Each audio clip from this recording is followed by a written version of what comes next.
ओम शांति। 20 अप्रैल 2024। मुरली के मुख्य पॉइंट्स, धारणा और वरदान। बाबा ने कहा, मीठे बच्चे, मैं आया हूँ तुम सबका स्वागत करने। स्वागत माना सद्गति, यही है सबसे ऊंचा स्वागत। बाप का तो धंधा ही यह है।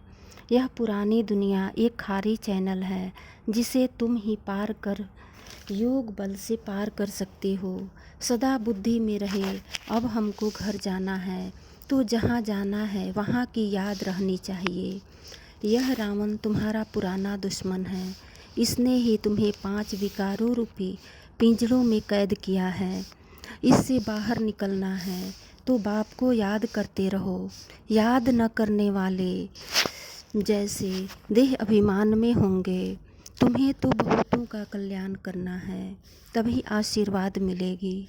प्रजा बनाने का खूब पुरुषार्थ करना चाहिए, लेकिन सर्विस के साथ साथ योग की भी मेहनत करनी है ताकि विकर्म विनाश होते रहें।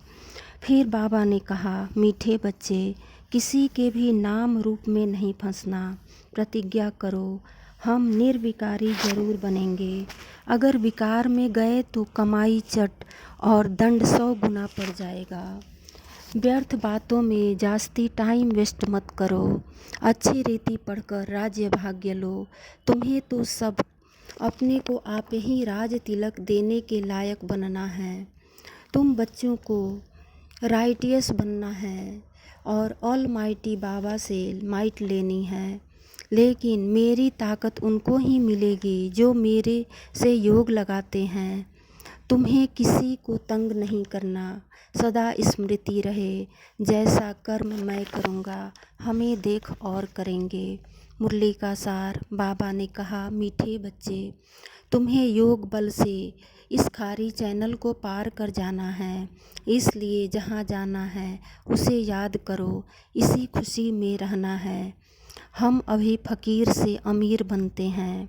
प्रश्न, दैवी गुणों की सब्जेक्ट पर जिन बच्चों का ध्यान है उनकी निशानी क्या होगी? उत्तर, उनकी बुद्धि में रहता जैसा कर्म हम करेंगे हमको देख और करेंगे। कभी किसी को तंग नहीं करेंगे।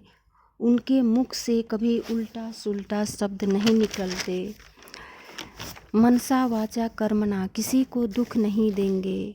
बाप समान सुख देने का लक्ष्य है, तब कहेंगे दैवी गुणों के लक्ष्य पर ध्यान है।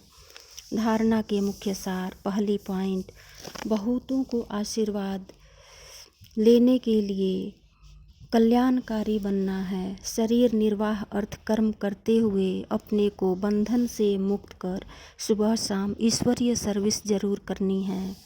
दूसरी पॉइंट, दूसरों की बातों में अपना समय वेस्ट न कर बाप की याद में रहना है। सत के संग में रहना है। मनसा वाचा कर्मणा, सबको सुख देने की ही पुरुषार्थ करनी है।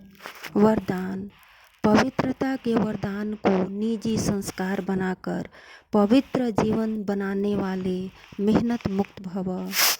कई बच्चों को पवित्रता में मेहनत लगती है। इससे सिद्ध है वरदाता बाप से जन्म का वरदान नहीं लिया है। वरदान में मेहनत नहीं होती।